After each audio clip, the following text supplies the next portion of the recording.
So now, in the course of our journey into the tremolo, we're coming to accent exercises. And these are one of the best ways to even out and get your tremolo incredibly smooth and silky so that each note is exactly the same level. And we do that by controlling the note, the volume of each note in turn. Now you can also do these same accent exercises, especially at first, but anytime, using the rhythm exercises that we've already done. So you can actually pick which note is accented and accent that one and use the rhythm exercises using the accents as well. But in this particular, the way that we're presenting it here, the way that you're getting it here, is that it'll just be the straight rhythm the whole time. But we're going to go slow because there is a trick to accents. Accents, it seems like, what's an accent? You just play that note louder, right? That's typically the end of the story. But there's actually another layer to accents that makes them way more effective musically, a little bit more challenging physically, sometimes, maybe not. And that is that the accent note is a little bit louder, yes. But also the unaccented notes, this is the most important thing, the unaccented notes are quiet. So instead of just, here's our bass line, not our bass line, but our starting line, an accent can go above. But to make that even more of a contrast between the accented and the unaccented notes, we can also drop the unaccented notes to lower below. So this is, in this case, we're accenting the thumb. So we're going to have a loud thumb and the other three are going to be very quiet. So then the goal of unaccented notes is to play them very quiet but still in perfect time. So we have, so if our rhythm is 1, E, and then this would be loud, soft, soft, soft. Loud, soft, soft, soft. Loud, soft, soft, soft. Loud, soft, soft, soft.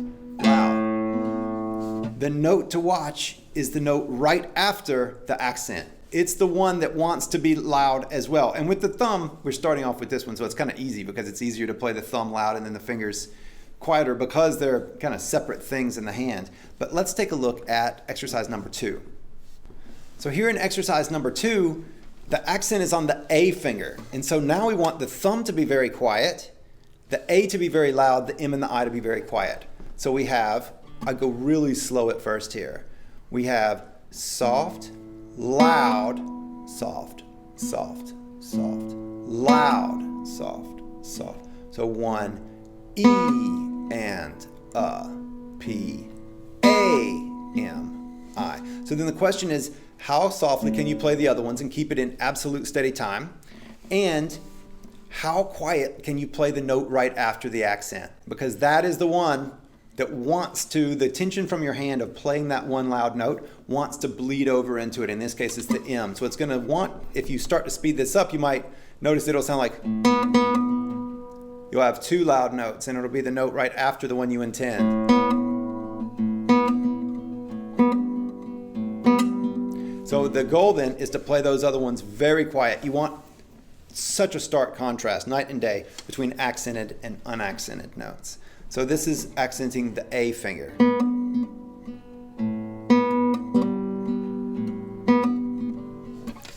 Boom. So our next one, we move on to the M finger. And so now we have quiet, quiet, loud, quiet. So we have quiet, quiet, loud, quiet, quiet, quiet, loud, quiet. And here it's going to be the I finger that you have to watch out for.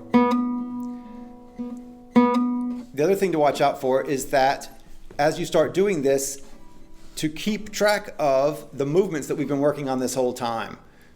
P plays, A preps. A plays, M and I come out. All of that, make sure that all that's still happening and don't go faster than that can continue to happen. If you hit more than one string on your accent, it's okay. Keep going and then just roll your hand just a little bit forward so that with the trajectory of that finger, you just don't hit 2 strings. If you're too far back, if your wrist is too far back or too flat against the top of the guitar, you will hit other strings. So then just roll forward a little bit, and that way you can have your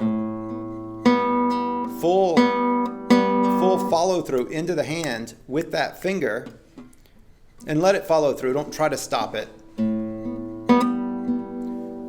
my fingers are touching my hand, the palm, every single time, going slow like this in this exercise. So this is the M finger, watching out for the I finger.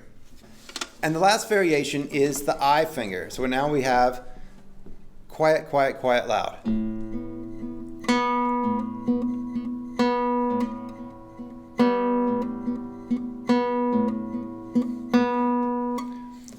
And so that is this one. Oftentimes, this is what I've noticed in mine.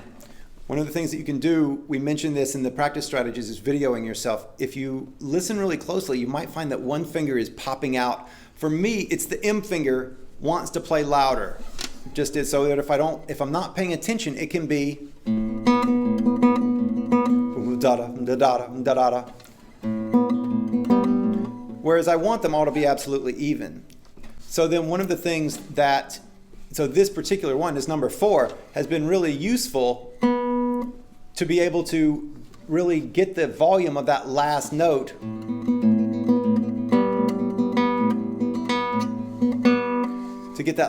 to be really full. So you might find in your recording, one note is louder or quieter than the others, and you can use these accent exercises to correct for that. And again, just like we were talking about before, it's a listening game. So really listening and then controlling the super contrast between accented and unaccented in these exercises. All right, have fun. Little a day. Talk to you soon.